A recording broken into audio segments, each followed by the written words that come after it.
Before there were nations, before there were screens, there were hands. Hands that reached for firelight and drew meaning onto cave walls. A bison, a spiral, a line of red dust. The first blueprints of belief. Those early marks were not decoration. They were invitations, maps for the unseen. To draw was to summon.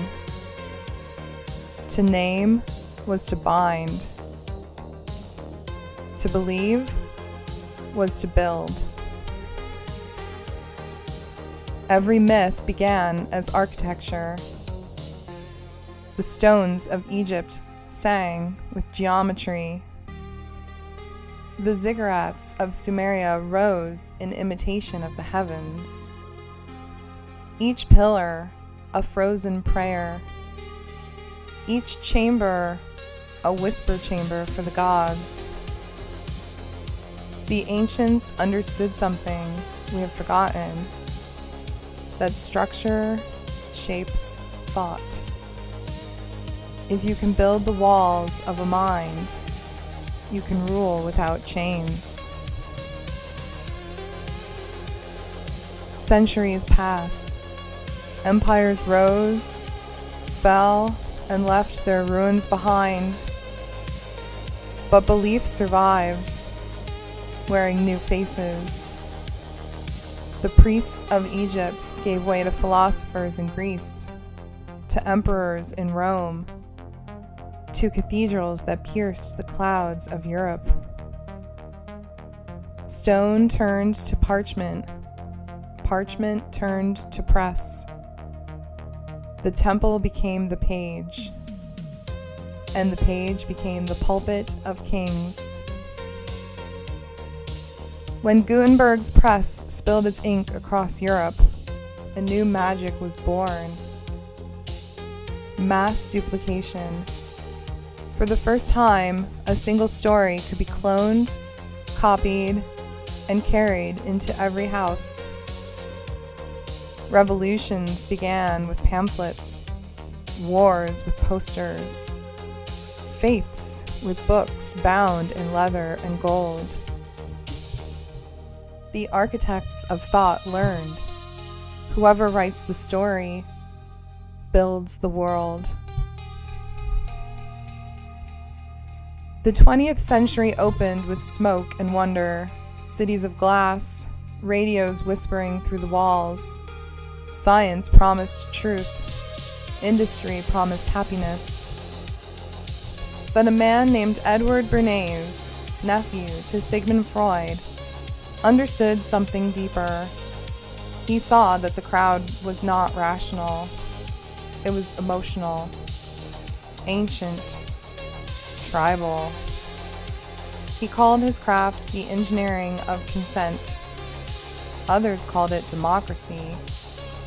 He used Freud's theories of desire to sell cigarettes to women as torches of freedom, to sell presidents, wars, and soap. Logos became sigils. Slogans became mantras.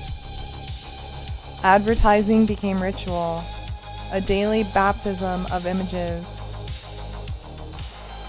Russian scientist Ivan Pavlov rang a bell and made dogs salivate. Governments listened carefully. If reflex could be conditioned, so could loyalty. By mid-century, the study of persuasion became a weapon. In quiet rooms of the CIA, under a project called MK Ultra, minds were measured, broken, rebuilt. LSD dripped on tongues. Hypnosis tested. Memory erased like chalk from a board. All in pursuit of the perfect switch, the lever inside the skull. The world changed shape, but architecture remained. The screen replaced the temple. The signal replaced the sermon. The new priests wore lab coats. Television flickered like a sacred flame, and every living room became a pew. The faces on the screen told you what to fear, what to buy, who to love. And the people, lulled by the rhythm of commercials, called it freedom. In the Cold War years, both sides fed their children stories of good and evil. Textbooks became mirrors. Each nation swore it was the hero. And in the soft hum of the living room light, the collective mind learned to dream in black and white.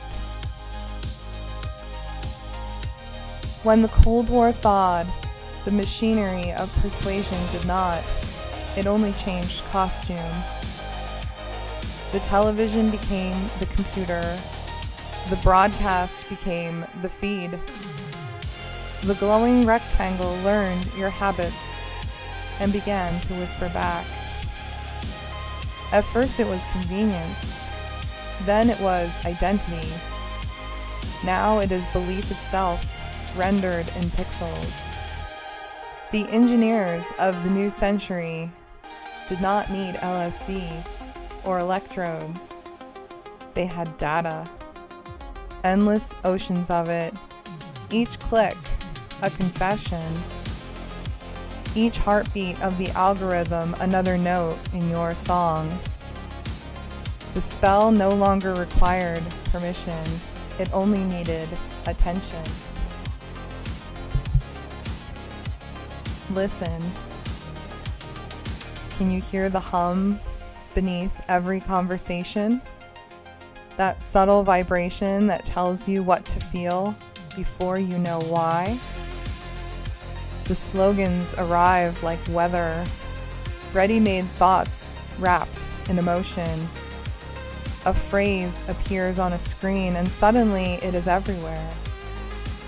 Someone uses a word, and within a day, 1 million mouths repeat it.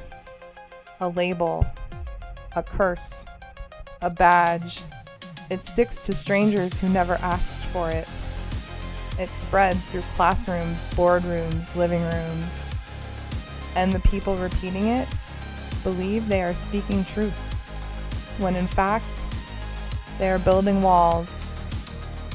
This is how the architecture in the mind evolves, not in stone but in sound. The tongues become the builder of cages. When you speak what you do not understand, you become the priest of someone else's God. Words are the last monuments. They shape the cities of perception, the invisible streets where thought walks. But there is a moment between hearing and repeating where the spell can break. If you pause, if you can taste the silence between slogans, you can feel the architecture tremble. Imagine the crowd standing before their glowing altars, eyes gazed, fingers scrolling, each believing they are alone. Then, one breath. One person stops, looks away. The world does not end, it begins. Because realization is a kind of light. It enters through the smallest crack. You remember the cave walls, the first hands, spiral of dust. You remember that to draw is to summon, and to see is to choose. Belief was never imposed.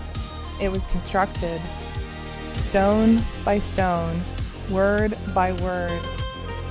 by every mind that agreed not to question. And now, question. The architecture quivers, the pillars of certainty soften. In the ruins, something living moves. A voice. Your voice. The architect was never them. It was you. It was me. The light flickers once more, and you realize you have eyes to close. Good night, dreamer. Wake gently. The world is waiting for its next design.